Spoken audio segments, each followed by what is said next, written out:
Çünki gün ərzində Təranə elə olur ki, biz hər hansısa bir sənət işinə görə gedə bilmirik heç yerə və ya əksinə işdən icazə ala bilmirik və yanımızda Asan Xidmət olmur. Amma bu dəfə siz Asan Xidmətə yox, Asan Xidmət siz tərəfə gəlir. Söhbət Xırdalan şəhərindən gedir və orada Səyyar Asan Xidmət öz işini davam edəcək və canlı bağlantımız olacaq. Bəli, bizim əməkdaşımız Nigar Xırdalandadır və Səyyar Asan Xidmət öz fəaliyyətini necə həyata keçirir? Bununla bağlı bizi məlumatlandıracaq. Nigar, sabahın xeyir olsun. Eşidirik səni, buyur.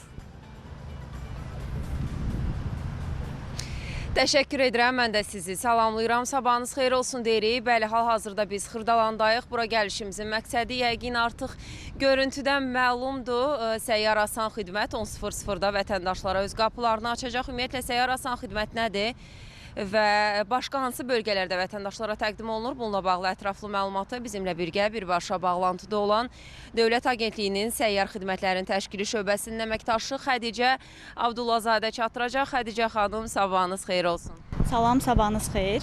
Qeyd edeyim ki, 2 oktyabr tarixindən etibarən Yevlax, Yardımlı, İsmayıllı, Göygöl, Siyəzən, Saatlı, Zaqatala rayonlarında və Xırdalan şəhərində vətəndaşlara səyyar xidmətlərin göstərilməsinə başlanılıb və xidmətlər 30 oktyabr tarixinə qədər həyata keçiriləcək. Ümumiyyətlə, səyyar xidmətin həyata keçirilməsinin əsas məqsədi dövlət xidmətlərinin hər kəsə daha rahat, yeni üsullarla və əlçatan şəkildə təqdim olunmasıdır və bu məqsədlə səyyar xidmət avtobuslarında vətəndaşlara şəxsiyyət vəsiqələrinin verilməsi və dəyişdirilməsi, ümumvətəndaş pasportlarının verilməsi və dəyişdirilməsi, sürücülük vəsiqələrinin dəyişdirilməsi, notariat xidmətləri, əmlak xidmətləri, vətəndaş vəziyyət aktlarının dövlət qeydiyyatına alınması və əmək pensiyalarının təyin olunması ilə bağlı xidmətlər təqdim olunur.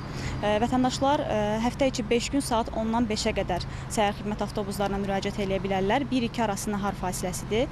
Yardımlı rayonunda fəaliyyət göstərən səyyar xidmət avtobusunda isə istisna olaraq iş rejimi saat 11-dən 5-ə qədər nəzərdə tutulub və ümumiyyətlə vətəndaşlar səyyar xidmətlərə müraciət etməzdən öncə məlumatları dəqiqləşdirmək üçün, ümumi məlumatlar əldə etmək üçün 108 daxili nömrə 3 yığaraq çağrı mərkəzinə müraciət eləyə, həmçinin asan.gov.az rəsmi internet səhifəsinə daxil olaraq məlumatları dəqiqləşdirə bilərlər.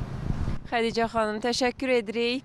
Belə, bizim hələ ki çatdıracaqlarımız bu qədər. Sözü sizə studiyaya ötürürəm.